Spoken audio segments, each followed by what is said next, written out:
Si un pays devait recevoir le prix Nobel de l'économie, le Zimbabwe serait en lice car l'effondrement de son système conduit à des situations que personne n'aurait imaginées.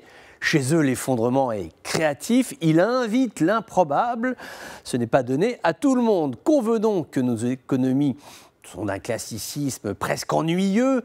Une pandémie, des couplages, mesures de solidarité, déficit à la hausse, emprunts et mesures de relance. En soi, pas de quoi dresser les sourcils drus d'un haut fonctionnaire de je ne sais quelle institution bancaire internationale, alors qu'au Zimbabwe, ils ont le sens de l'innovation. Ce pays ne s'est jamais relevé de l'ère Mugabe, ça fonctionne tellement mal que 90% de la population a atteint le seuil de la pauvreté. Plus de la moitié des gens est en situation d'insécurité alimentaire. Résultat, le seul moyen de gagner un peu d'argent est d'essayer de mettre un petit peu de viande dans les légumes que l'on a fait pousser dans le jardin. Eh bien, c'est de travailler dans les mines d'or. Aujourd'hui, la recherche de minerais précieux est l'un des rares secteurs où on peut trouver un emploi car on crée son propre emploi. Sa mine, il suffit d'une pioche, d'une pelle et de faire un trou, ce qui est totalement illégal, ce qui est très dangereux. On ne connaîtra jamais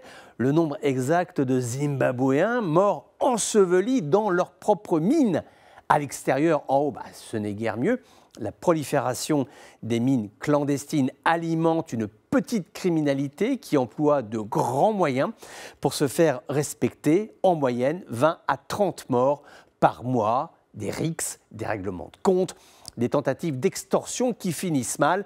Initialement, la Banque centrale du Zimbabwe avait mandat pour récupérer l'or, donc pour l'acheter.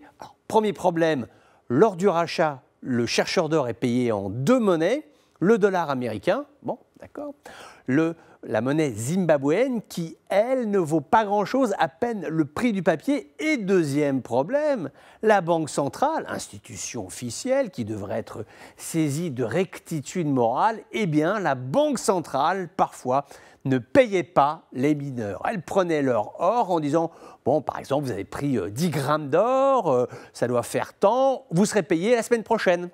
Et puis la semaine prochaine, la semaine suivante, rien, les mineurs n'étaient pas ou peu payés. Donc ils ont commencé à se débrouiller, cela a ajouté du désordre au désordre ambiant et qui fait qu'aujourd'hui, les autorités de Harare sont dépassées par un phénomène national où le job de base est chercheur d'or, ça ne rapporte pas grand-chose, c'est dangereux, c'est totalement illégal, mais c'est ça ou avoir faim. Pauvre Zimbabwe qui n'a pas fini de payer la dramatique et interminable présidence de feu Mugabe.